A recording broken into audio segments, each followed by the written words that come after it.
Sri, adakah perjanjian antara Datuk Seri Ismail Sabri dan Tan Sri Muhyiddin Yassin membelakangkan UMNO?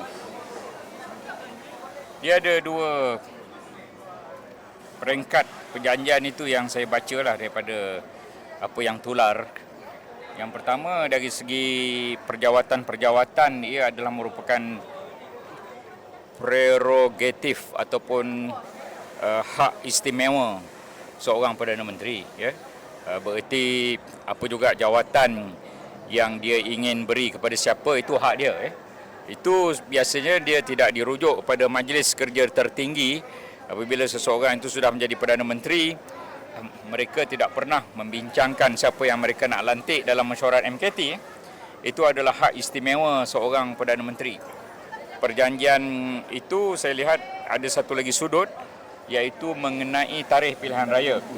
Disebut bulan Julai 2022 atau tarikh yang tertentu.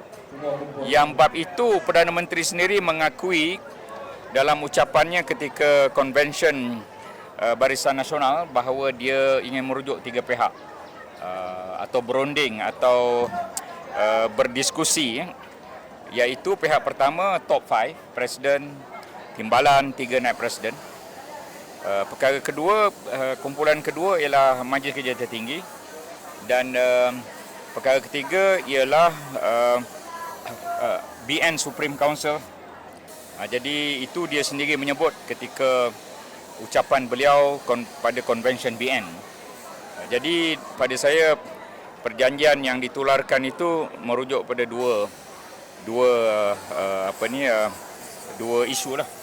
Isu jawatan-jawatan memang hak dia, tetapi isu pilihan raya dan tarikh pilihan raya ini dia sendiri mengakui ingin merujuk pada tiga, yang akhirnya keputusan dia buat tentunya yang berkenan Seri Paduka Baginda Pertuan Agong tu mestilah perlu didapatkan.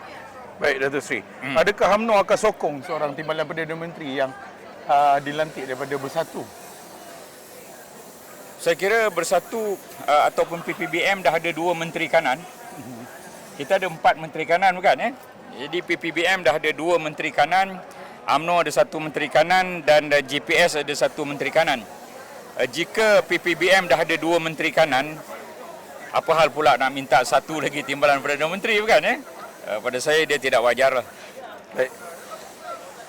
Adakah UMNO akan desak Perdana Menteri untuk membubarkan Parlimen sekiranya Jabatan Pendaftaran Pertubuhan menolak pindaan perlembagaan UMNO? Saya kira ROS akan meluluskan pindaan perlembagaan itu atas 4 sebab. Sebab pertama ialah kita telah buat dengan teratur dan mengikut prosedur. Sebab kedua ialah penjawat jawatan UMNO sekarang ini bukan caretaker, bukan penjaga, tetapi adalah penjawat jawatan yang sah, bukan caretaker. Sebab ketiga ialah MCA telah diluluskan, dia pindaannya setara dengan MCA. Sebab keempat ialah adalah menjadi hak sesuatu organisasi itu bila mereka nak mengadakan pemilihan, sama ada setahun sekali, 3 tahun sekali, 5 tahun sekali. Itu tidak ada dalam akta pertubuhan menyekat mana-mana pertubuhan untuk mengadakan tarikh-tarikh pemilihan. Saya sebut ini merujuk kepada nasihat-nasihat peguam yang saya telah hubungi, khasnya peguam UMNO. Jadi dengan lain perkataan, atas 4 sebab itu saya kira ROS akan meluluskan. Baik. Saya positif tentang perkara itu. Adakah UMNO akan mendesak kalau ROS menolak? Saya kira ROS akan menerima. Baik, Tun Daim Zadudin baru ni ada menyebut Pakatan Harapan bersama Pejuang dan Bersatu akan kalah pada PRU 15. Adakah ini membawa maksud Barisan Nasional mempunyai peluang besar pada PRU 15 untuk menang?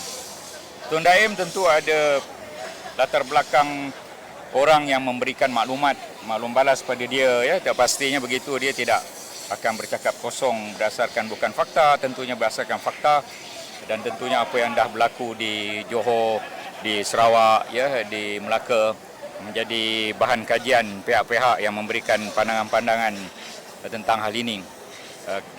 Kami ingin mengulangilah kejayaan 7 PRK, kami ingin mengulangi kejayaan Melaka, kami ingin mengulangi kejayaan Johor. Jadi apa yang disebut oleh Tun Daim tu, saya harap ia berlaku positif kepada UMNO. Baik. Thank you. Terima kasih. Bye.